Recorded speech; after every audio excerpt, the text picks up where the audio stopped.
अस्सलाम वालेकुम एवरीवन। इस वक्त हम पढ़ रहे हैं बिजनेस कम्युनिकेशन, और बिजनेस कम्युनिकेशन के अंदर हमने स्टार्ट किया था लास्ट क्लास में बिजनेस रिपोर्ट। तो बिजनेस रिपोर्ट से आज हम बात जो शुरू कर रहे हैं,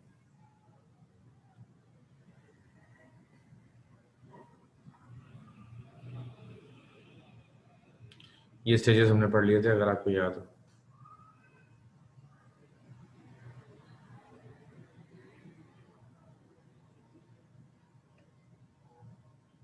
यहाँ से बेसिकली शुरू करेंगे।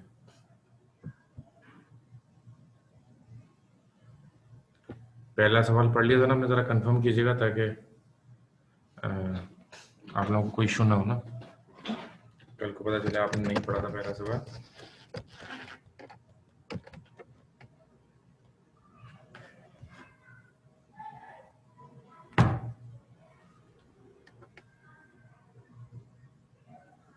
Okay, what part or roles does report play in an organization or in a business? What part or role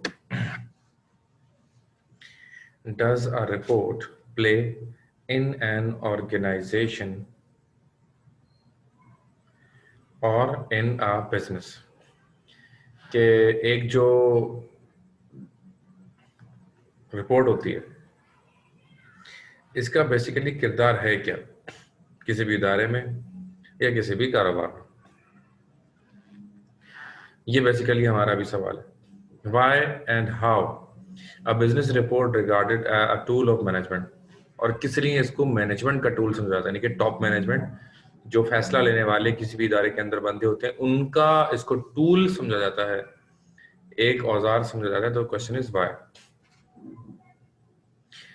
तो what are the functions, uses, advantages, disadvantages या objectives and importance of business report. तो ये सारे जो सवालात लिखे हैं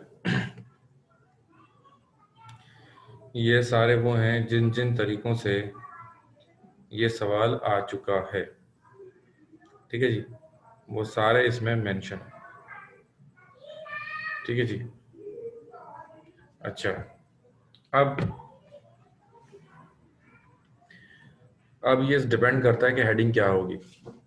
heading depend करती है इस सवाल पर। सवाल में ऑब्जेक्टिव्स पूछे जाएं तो हेडिंग ऑब्जेक्टिव्स, फंक्शंस पूछे जाएं तो हेडिंग फंक्शन, यूजेस, एडवांटेजेस यानी कि इंपॉर्टेंस, जो भी पूछा गया, जैसा सवाल वैसा जवाब, जैसी मतलब जो सवाल पूछा जाएगा वही उसी क्वेश्चन पर डिपेंड करता है कि हमारी हेडिंग क्या होगी, ठीक है। अच्छा,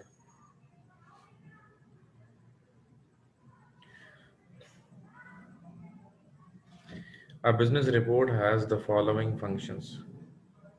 एक बिजनेस रिपोर्ट के मुंदरजा झेल फंक्शंस होते हैं।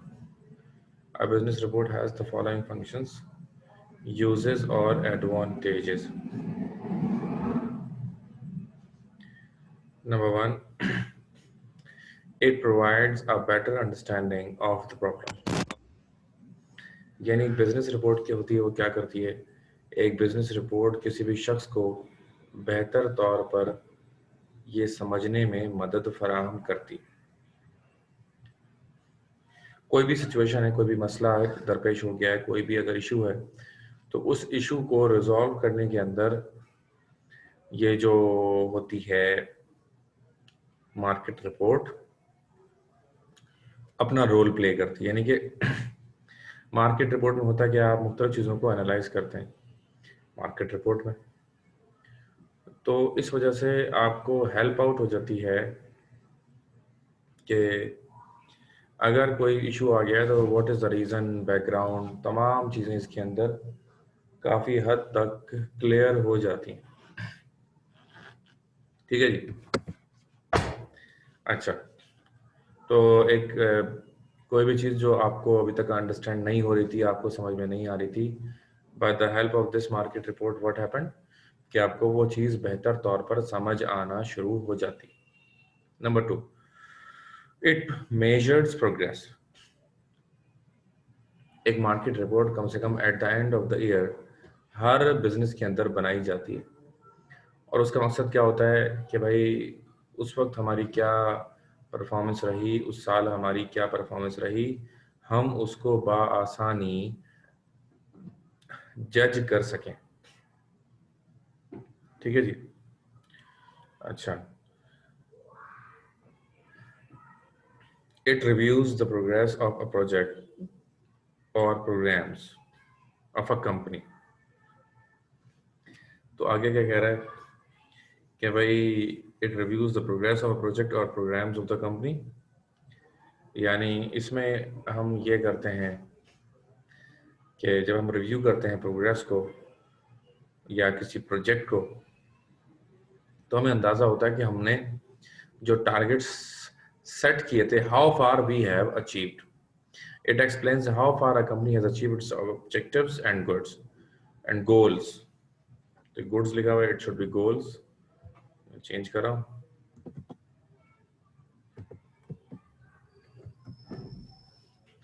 The report explains where lie the weakness and strength। देखें जी, 4 चीजें होती हैं जिसको सॉर्ट कहते हैं, यहां मैं लिख रहा हूं आपको समझाने के लिए।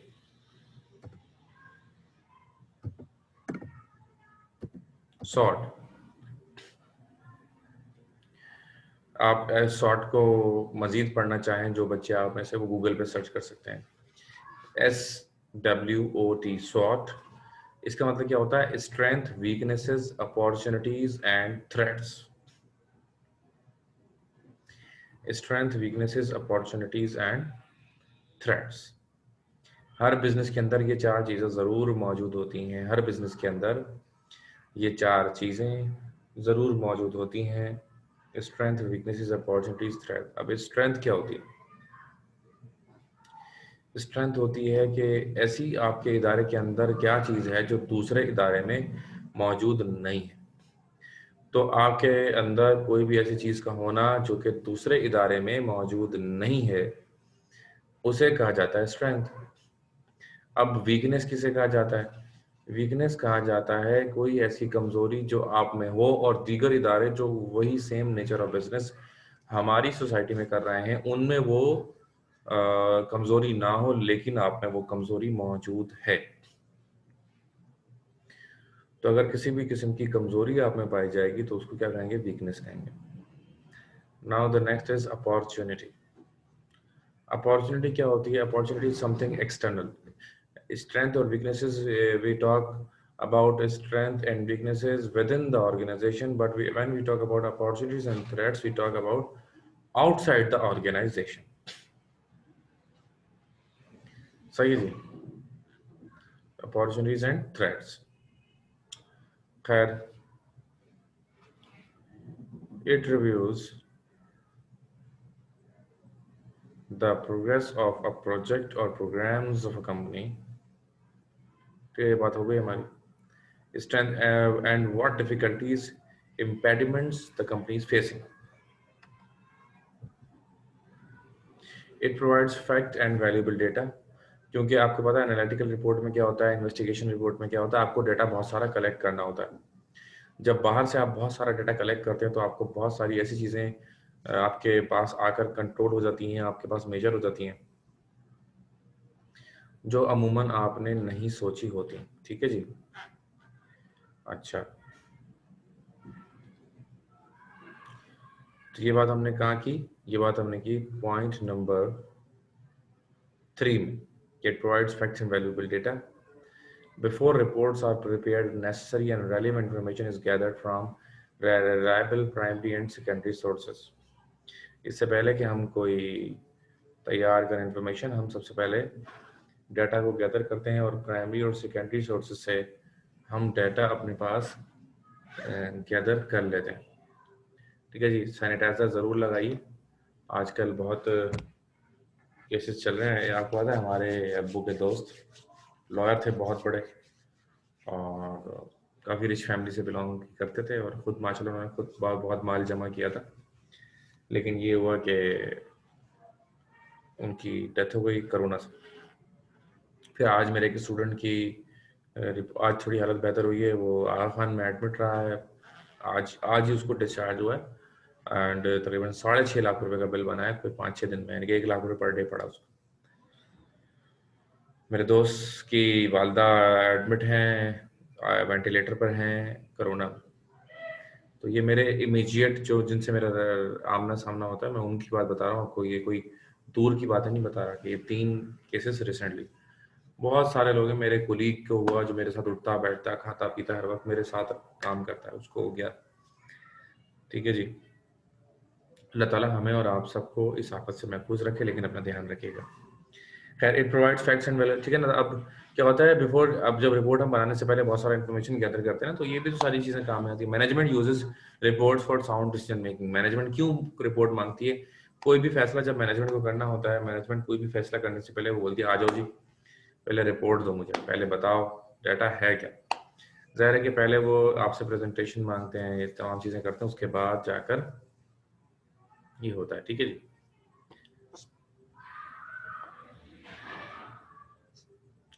Management can learn its fault in relation to employees, production, marketing, and finance. Therefore, the report acts as a control device. Management ज़ाहिर है कि मैनेजमेंट सीखती है, अपने फॉल्ट्स पता चलते हैं रिपोर्ट के जरिए कि हमारे अपने बिजनेस के अंदर क्या फॉल्ट्स है, तो we learn from the report. हम रिपोर्ट से क्या करते हैं, सीखते हैं। ठीक है जी। अब ये वो रिपोर्ट जो है अलग अलग बनती है, एक मार्केटिंग में बनेगी, एक प्रोडक्शन में बनेगी, एक टेक्निकल, एक आईटी प्रोफेशनल, मतलब दीगर डाइवर्स रिपोर्ट बनती हैं, मुख्तलिफ रिपोर्ट बनती हैं जो कंपाइल करके एक मास्टर रिपोर्ट बनाई जाती है। ठीक है ना। एक प्रोडक्शन की अलग बनेगी, सेलिंग की अलग, लॉ की अलग, जितने डिपार्टमेंट्स हैं आपके इदारे में, हर डिपार्टमेंट की अलग अलग अलग अलग रिपोर्ट बनेगी, फिर उनको कंपाइल किया जाएगा और उसको इस्तेमाल किया जाएगा। अच्छा, it is useful or common interest. Reports provide information and technical and professional knowledge. They help in developing new theories, discoveries and methods. ठीक है जी।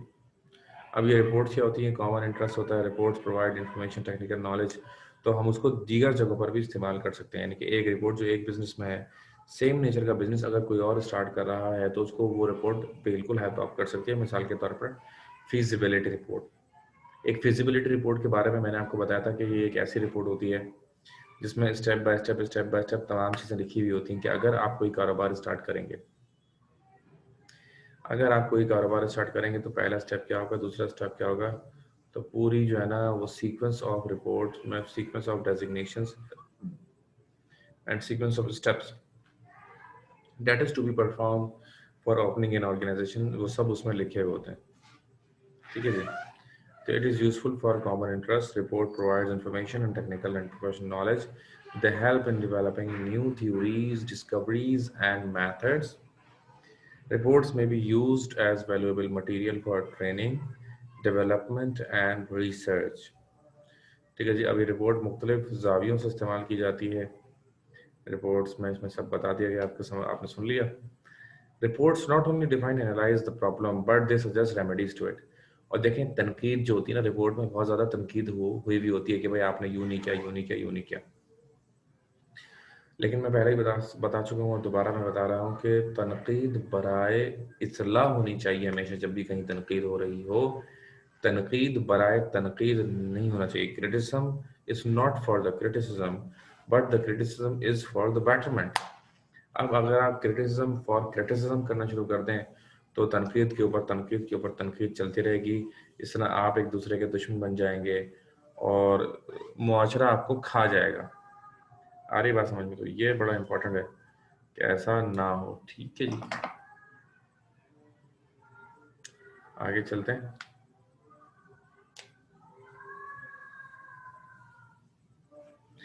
It suggests the reader to adapt himself to the tune of the time and situation and take actions accordingly. ठीक है जी। इसमें क्या suggest करता है कि reader के to adapt himself to the tune of the time and situation and take actions accordingly.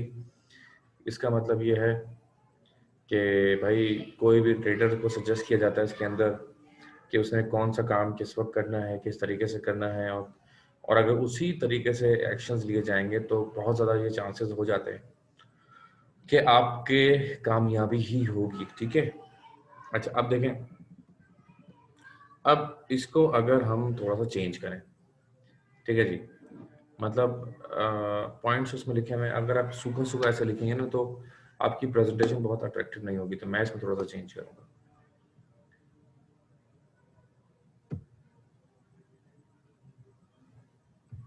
पहली heading डालते हैं जी, number 1,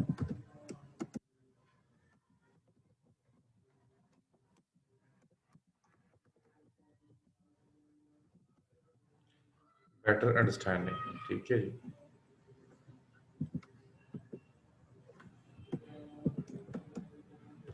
number 2,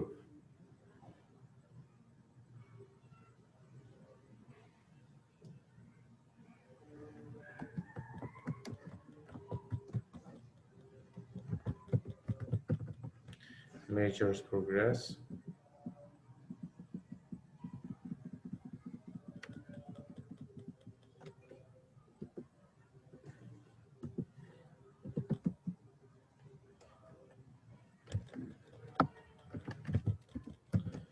SWOT analysis,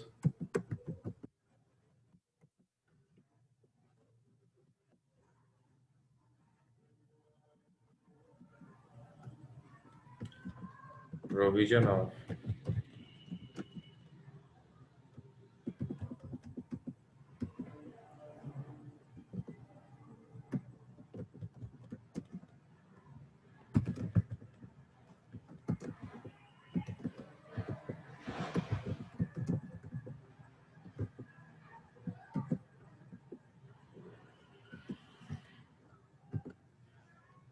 provision of facts and valuable data,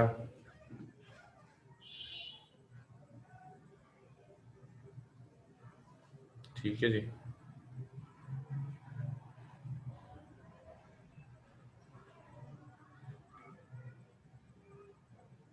Mushtaba, मैंने बाद में जो लिंक भेजा उस पर आना था ना आपको, क्लास तो चल रही है, काफ़ी बच्चे हैं क्लास में, जो मैंने लिंक दिया है उससे मैंने क्लास स्टार्ट की है।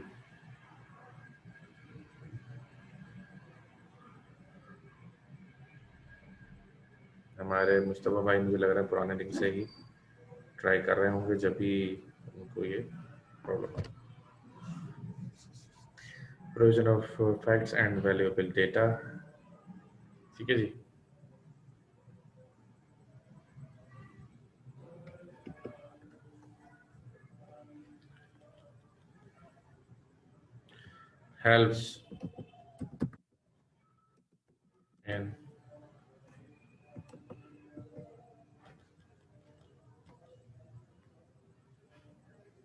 Helps in decision making,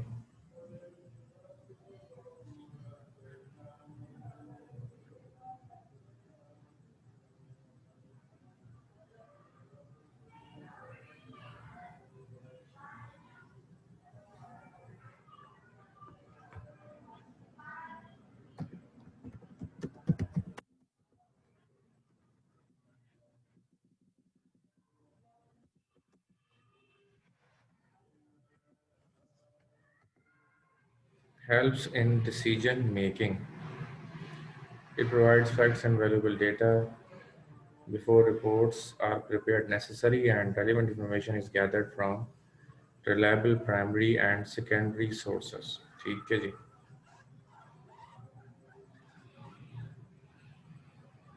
Helps in decision making. Management uses reports for sound decision making.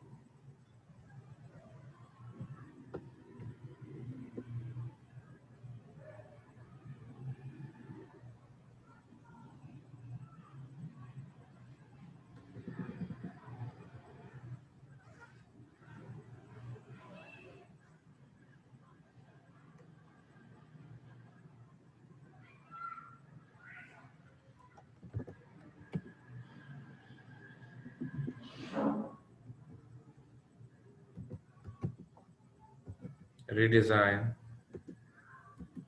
of policy,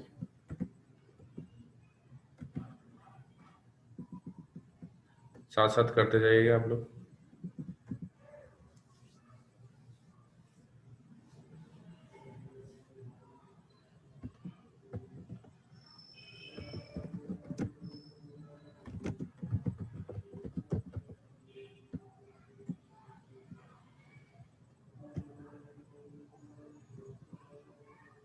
learning of management. ठीक है जी।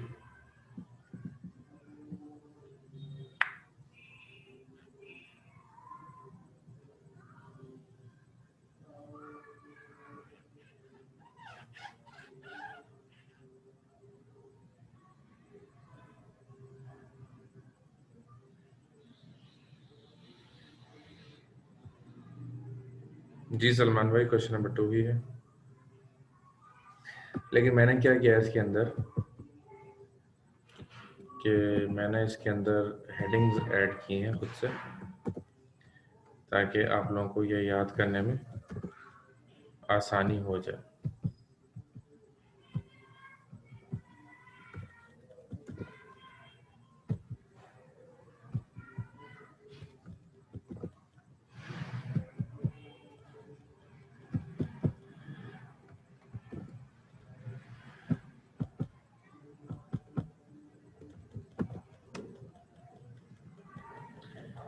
Number 8, useful for common interest.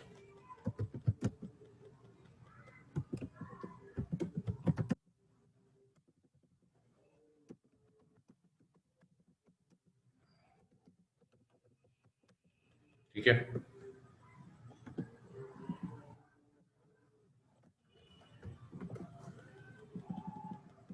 Number 9,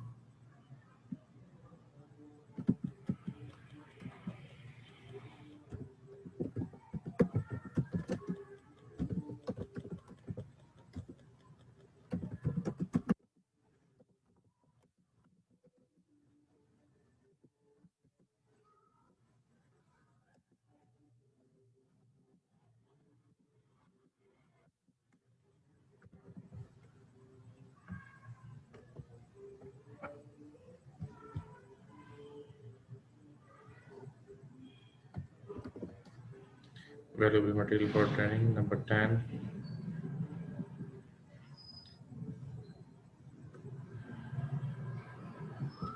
और एक पॉइंट इसमें से गायब कर देते हैं।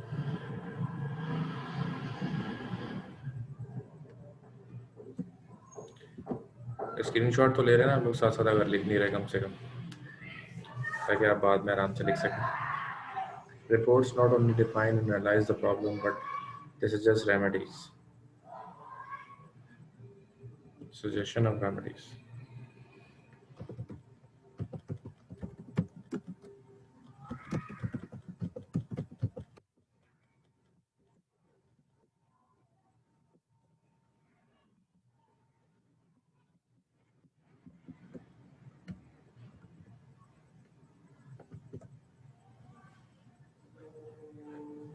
ठीक है जी। अब देखें इस सवाल की शक्ल, हुई ना change?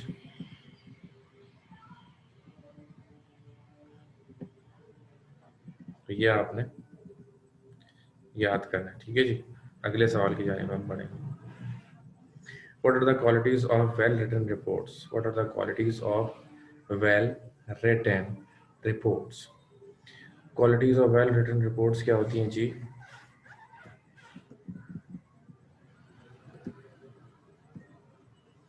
The quality of report depends on the accomplishment of completeness, conciseness, concreteness, और conviction तो नहीं होता, objectivity, consideration, courtesy, appropriateness, and utility.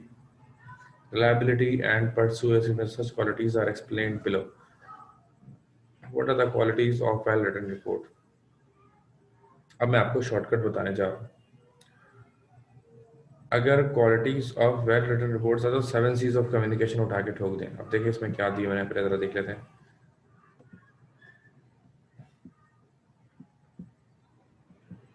तकरीबन वही गिवन है, थोड़ा सा चेंज है। आए इसको भी पढ़ लेते हैं, लेकिन ये सवाल हल्का फुल्का से इसको देख लीजिएगा, और अगर आपको बेहतर लगे तो ये भी याद कर लीजिएगा, वो भी याद कर लीजिएगा। तो सबसे बेहतर ये हो सकता है कि आप 7 C's भी, क्योंकि आपने याद ऑलरेडी कर ही लिए हैं मेरे ख्याल से तकरीबन ज़्यादातर बच्चों ने, ठीक है ना, तो यू डोंट नीड। समझ में नहीं आ रही मुझे मुर्तज़ा क्यों नहीं ज्वाइन कर पाया ये, काफ़ी देर से कोशिश कर रहा है मुस्तफ़ा। खैर, तो the quality of the report depends on the accomplishment of completeness वगैरह वगैरह वगैरह, ठीक है ना। अब क्वालिटी क्या है, अगर ये टारगेट्स होते हैं, ये अब क्लैरिटी सबसे इंपॉर्टेंट है जी, क्लैरिटी। अब इसमें जो हेडिंग्स हमने लिखी हुई हैं वो हमने उसी हिसाब से लिखी हुई हैं, जिसकी जितनी ज़्यादा इंपॉर्टेंस है उसको हमने उतना ही पहले लिखा है, जिसकी इंपॉर्टेंस कम है हमने उसको बाद में लिखा है, ठीक है जी। ओके, तो सबसे पहला है clarity. To achieve clarity, following points are important. To achieve clarity, following points are important. Number one, include definitions of technical words. Include definitions of technical words. भाई क्या करें, definitions of technical words जरूर उसमें शामिल करें, whatever, ठीक है जी। उसमें लास्ट में आप लिख सकते हैं बिब्लियोग्राफी, और उसमें आप लिखते हैं, ठीक है जी, इजी गाइड करके व्हाट्सोएवर, तो भी हेडिंग डाल के डिक्शनरी करके आप जो इंपॉर्टेंट वर्ड्स हैं, जो टेक्निकल हैं, जो इंग्लिश के ऐसे लफ्ज़ हैं जो हर किसी को समझ में नहीं आते, तो बेहतर यही है कि आप उसे अलग से डिफाइन कर दें, ठीक है। नंबर टू क्या है, नंबर टू है make proper headings, division, sub division of the report. कि कोई भी रिपोर्ट जो आप लिख रहे हैं उसको हेडिंग्स में डिवाइड करें, उसके डिवीजन करें, सब डिवीजन करें, ठीक है जी। क्योंकि कैटेगोरिकली बात, कभी भी बात करें कैटेगोरिकली बात करनी चाहिए। तो कैटेगोरिकली बात करने का मतलब यही है कि आपने क्या करना है, चीज़ों को डिवाइड कर देना है, ठीक है जी। ओएस भाई इंशाल्लाह इंशाल्लाह आज तो फौरन मैं निकलूंगा, कल इंशाल्लाह कल की क्लास से पहले ही मैं आपको सेंड कर दूंगा इंशाल्लाह। सुबह मैं सुबह फ्री होऊंगा तो सुबह कोशिश करता हूँ। अच्छा, तो इंक्लूड डेफिनेशन हो गई, डिवीजन सब डिवीजन हो गए, prepare vivid organisational and numeral plans. तो विविड मतलब होता है बिल्कुल क्लियर होना चाहिए, पॉइंट वाइज होना चाहिए, स्टेप बाय स्टेप होना चाहिए। जिस चीज को आप न्यूमेरिकल फॉर्म में डिफाइन कर सकते हैं उसको लाजमी न्यूमेरिकल फॉर्म में डिफाइन करें। जिस चीज को भी न्यूमेरिकल फॉर्म में आप डिफाइन कर सकते हैं उसको लाजमी न्यूमेरिकल फॉर्म में डिफाइन करें, क्योंकि otherwise it will create a problem. अच्छा, use simple and standard words and properly sized photographs. यानी कि अगर आप फोटो शामिल कर रहे हैं तो ऐसे फोटो शामिल करें जो दिखने में आसानी हो, समझने में आसानी हो।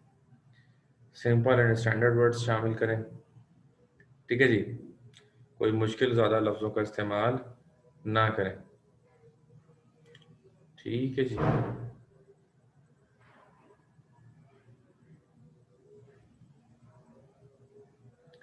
अच्छा, इसके बाद है use simple and standard words and properly size photographs के बाद use visual aids such as charts, graphs, pictures and tables. बहुत सारी बातें ऐसी होती हैं जो तस्वीरें ज़्यादा बेहतर एक्सप्लेन कर पाती हैं रदर देन कि आप उसको लिख कर बयान करें। यही वजह है कि जो एडवर्टाइजिंग होती है, सबसे कामयाब एडवर्टाइजिंग जो है हमारी, वो टीवी की है। उसकी वजह यही है, विजुअल एड्स, ठीक है जी। Use transitional words to link sentences. Transition words include again, firstly, lastly, however, at the same time, still, yet, and thus, and the other conjunctions, ठीक है जी। तो ये सारे क्या होते हैं, ट्रांजिशनल वर्ड्स होते हैं। इनको पिरो दिया जाए जुमलों में अगर, तो जुमला बेहतर तौर पर समझ में आता है कि भाई पहले ये है, बाद में ये, उसके बाद ये, उसके बाद ये, ठीक है। Concreteness, conviction, objectivity. The following guidelines will help you accomplish concreteness, conviction and objectivity, ठीक है जी। यानी कॉन्क्रीट होना चाहिए whenever possible, use active rather than passive voice, specific words and data have objectivity to say in 7 days is better than as soon as possible, ठीक है जी। भाई मुझसे अगर कोई कहता है कि मैं ये काम कब करूँगा, बताऊँ जी मैं बहुत जल्दी करूँगा, तो इसका मतलब ये है कि मैंने टाइम ही नहीं दिया। भाई what is the best answer, मैं मंडे को करूँगा, फला करूँगा, फला करूँगा, फला टाइम करूँगा। तो this is the smart way of answering questions. कर दूंगा भाई, मैं आपसे चीज़ खरीद रहा हूँ, कुछ पैसे आपको दे दूंगा खरीद कर, वो भी खरीद रहा हूँ तो मुझे पैसे बताओ, 1 लाख, 2 लाख, 5 लाख कितने दोगे आप? सिर्फ कुछ पैसे दे दूंगा या ज्यादा पैसे दे दूंगा या कम दे दूंगा, इससे बात पहुंचती नहीं है। बात पहुंचाने के लिए जरूरी ये है कि मुकम्मल बात की जाए, ठीक है जी, शॉर्ट बात ना की जाए। सही है जी। अच्छा, mention the source of data, mention the source of data from where they have been gathered, sources determine the validity and conviction। भाई अगर आपने कोई डाटा कहीं से लिया है तो उसकी सोर्स जरूर बताएं कि भाई मैंने ये डाटा फला जगह से लिया है। अच्छा, जब आप इंशाल्लाह मास्टर्स वगैरह में पढ़ेंगे तो वहाँ पर भी ऐसा होता है कि वो सोर्स पूछते हैं आपसे, हाँ जी ये डाटा आपने कहाँ से हासिल किया। तो डाटा की सोर्स क्यों पूछी जाती है? डाटा की सोर्स इसलिए पूछी जाती है, मिसाल के तौर पर विकीपीडिया से अगर आपने डाटा उठाया तो वो बहुत ज़्यादा डाटा खराब भी हो सकता है, गलत भी हो सकता है, तो वहाँ का डाटा काबिल कबूल नहीं होता। ठीक है जी। तो सोर्स पता होगी तो हमें उसकी वैलिडिटी का अंदाज़ा होगा कि ये डाटा अगर वहाँ से आया है तो इसके कितने सही और कितने गलत होने के चांसेस मौजूद हैं। ठीक है जी। अच्छा, इसके बाद है emphasize on rationality rather than emotionality। हमेशा हमें क्या करना चाहिए? जज्बों पर भरोसा नहीं करना चाहिए, जज्बों पर बेस नहीं करना चाहिए, बल्कि हमें जो हमारा फोकस होना चाहिए वो रैशनैलिटी पे नहीं कि on the basis of the grounds of justifications. हम किस पे बात करेंगे? We will talk. Salman Khan साहब आ गए हैं आप? हमें जस्टिफिकेशंस के ऊपर बात करनी। मुस्तफा भी आ गए, अच्छा। हमें जस्टिफिकेशंस के ऊपर बात करनी चाहिए rather than, ठीक है जी। अच्छा, जिनसे मिस हो गई क्लास मैं उनको ये भेज दूंगा वीडियो, घबराने की बात नहीं है, कल सुबह तक आपको तमाम वीडियोस मिलेंगी, ठीक है। Be objective and concrete in your statements, quotations and abstracting. कोई भी बात करें उसको कॉन्क्रीट करें, यानी कि न्यूमेरिकल वर्ड्स का इस्तेमाल करें, ताकि ऐसा ना हो कि आप जो बात कह रहे हैं वो मैसेज सही डिलीवर ना हो सके, ठीक है। And the last but not the least, don't be biased. Biased क्या होता है कि आपकी पसंद नापसंद के हिसाब से कोई फैसला करे। कोई भी इंसान फैसला करे अपनी पसंद और नापसंद के हिसाब से इंसान को फैसला नहीं करना चाहिए, बल्कि चीज़ों को देखकर समझकर फैसला करना चाहिए, ठीक है। मेरिट की बुनियाद पर कोई भी फैसला करें, मेरिट की बुनियाद पर करें, कभी भी बाइजनेस की बुनियाद पर कोई फैसला ना करें, नहीं तो हमेशा नुकसान होगा। लॉन्ग टर्म में बाइजनेस क्या दे जाती है? लॉन्ग टर्म में बाइजनेस सिर्फ और सिर्फ नुकसान दे जाती है, ठीक है जी। तो बस आज यहीं तक रखेंगे, अपना बहुत ख्याल रखिएगा। अल्लाह हाफ़िज़।